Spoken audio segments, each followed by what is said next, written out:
So with these three simple things that I discussed today in this short, like 10-minute episode so far, you can just absolutely eradicate any suffering or negativity when it comes to it. Ladies and gentlemen, what's up? This is BC. Today we're going to talk about one of the evil buzzwords, the holidays. The holidays, right? So I wanted to, as we wrap up 2023, give you guys a few videos and some insight in regards to the holidays, because I did a video years ago that blew up, why I don't celebrate the holidays, right? I gave some reasons. Most people understood it. A few people got triggered, whatever, right? But that video is still doing good. And most years on my old YouTube channel, the original one, it blows up from like October to like January or February, right? But I wanted to talk specifically today on some things you can do to take the suffering out of the holidays. A lot of people on the outside are bubbly and holiday cheer and all that, but internally, most people, especially during the holidays, are suffering. How do we know this? Look at the numbers. Depression rates through the roof, suicide rates through the roof during the holidays, right? Consumer debt through the roof. So I wanted to come on and give you guys some practical advice and some things you can do to effectively be able to take some of the suffering out of the holidays and how to make it through strong and treat it like any other time of the year. I do at this point, like the holidays to me actually are kind of a bummer because people are working less, and it feels like to a degree, if I rely on other people to get things done, I have to wait longer, or, things are taking longer than I would like for them to take. So I look at them from a different perspective, right? But let's get into it, right? Number one is check social obligations, right? What can fall under social obligations? Well, a lot, right? How about a party that you normally wouldn't go to, but because it's the holidays, you'll go?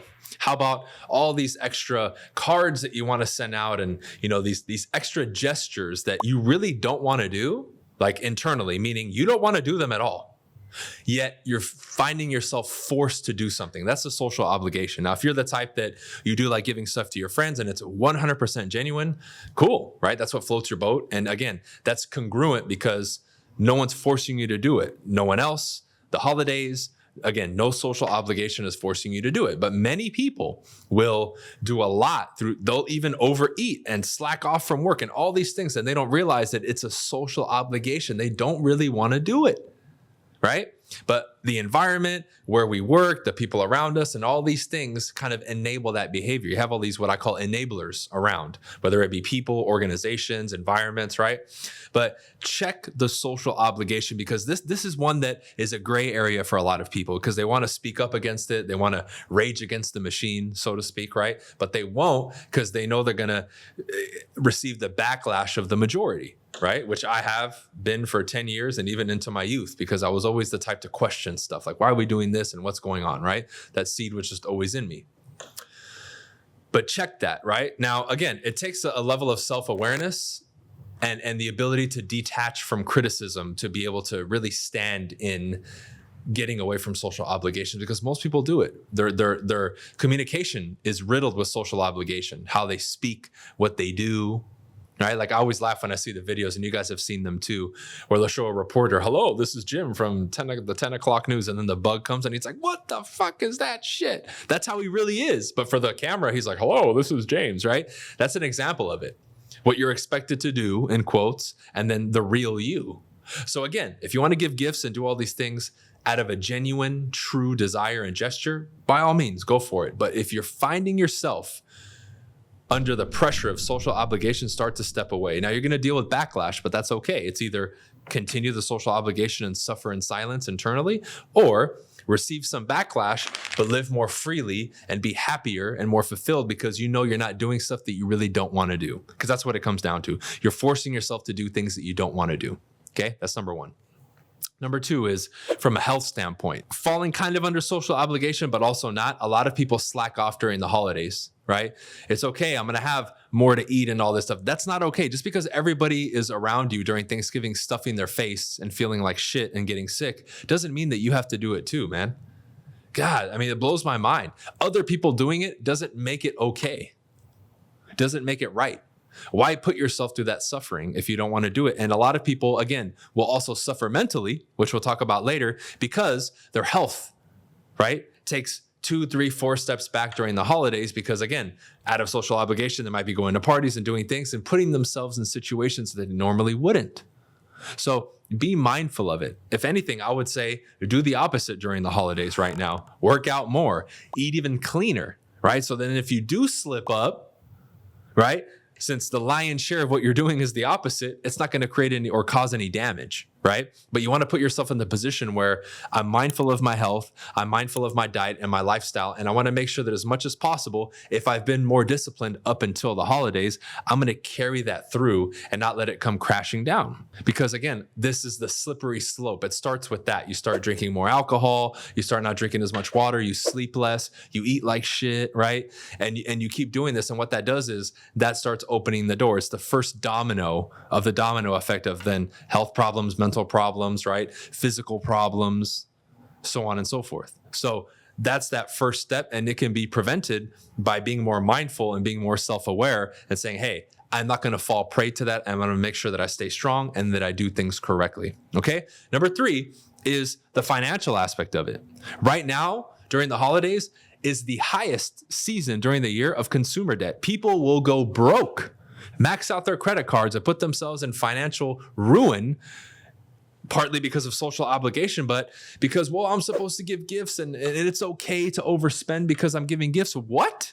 So it's okay to be financially irresponsible because you feel like you need to give somebody a gift? Give me a break, dude. If someone said, no, you need to give me a gift and I didn't have the money, I would say, sorry, dude. My financial stability comes first over me getting you a freaking present, man. And if you can't understand that, we're not really friends, right? So take a look right now, ladies and gentlemen, even from like January to October, compare your spending habits, look at the numbers, and then compare from October through the end of the year until like January. Did your credit card usage go up 20%, 10%, 30%, 50%? Did you spend excessively? If you have in the past and you're tracking that stuff, you can kind of now, let's say you are going to give people gifts, allocate resources and funds for that and say, hey, okay, I overspent last year because my spending went up during that fourth quarter, 40%. You know what? It would be manageable if I increased it 10%. It wouldn't hurt my wallet. It wouldn't hurt my situation. And it would give me the opportunity to take some of that money and spend it on the people that I love. Cool. But now you've allocated that 10% and you're doing it properly. This requires discipline. This requires awareness, right? This requires responsibility. This requires discipline and all these other things that seem to just go out the window during the holidays because, hey, it's okay and this and that. It's not okay. Just because the average person is a disaster and chaos and doesn't know what they're doing and they're out of control doesn't mean it's okay for you to do it too if everyone else is doing it. That's no different than saying, well, if everyone's jumping off the bridge and telling you to, are you going to do it? Well, of course not. Right? And sometimes I feel silly even having to bring these things up, but a lot of times I have to grab people and bring them back to reality and say, look, we're on point 3 right now, and this is just some basic stuff, but we never stopped and analyzed this. Like where we step out of the moment and analyze it and say, what's really going on here? Because all this stuff leads to you having more control over your life, being more accountable and responsible for everything. And it leads to more fulfillment and living a better life because now you're not doing things you don't want to do and you're living your life correctly, cleanly by your code. This is why during the holidays, I don't get depressed. I moved across the fucking country. My parents just finally moved, but they're a 4-hour drive. The rest of my family's in South America. I have friends here now because I've been here, of course, but nothing compared to where I grew up and was raised in Los Angeles. So I would have every excuse right now to drink too much and be upset and depressed and all that, but I'm not. I'm happier and more fulfilled than I've ever been. You guys have been following me. You haven't seen me just drop off the map and then come back like, oh, I was so depressed. But that's because I've taken control of this. I don't fall prey to a lot of these societal mechanisms and our upbringings and all these things that were put in place that if you don't stop and actually analyze it and notice the trap, well, you'll be stuck in it, right? You'll be in an artificial box without even knowing that you're in a box because you don't see it. It's like a mental prison. It really is. So this is why I continue to help people so much on the mental side, because that's what unlocks their potential and allows them to do whatever they want and then make it through the holiday season with cheer, with genuine cheer and happiness and treating it like any other month, because that's what I do. I don't treat the holidays as anything special. And if you're religious and all that, cool, do your thing. I'm not. So I don't have these special celebrations and things that I look at like, oh, this is the holy day or whatever. I don't have that, right? But I still go about my day, communicate with people like I do, put a smile on my face and go out there and do what I'm supposed to do. And the things that I've put out and set out for my purpose as a human being on this planet moving forward. So with these three simple things that I discussed today in this short, like 10-minute episode so far, you can just absolutely eradicate any suffering or negativity when it comes to it. Because imagine you go, like, let me give you this example. Let's say you go to that party that you normally wouldn't go to.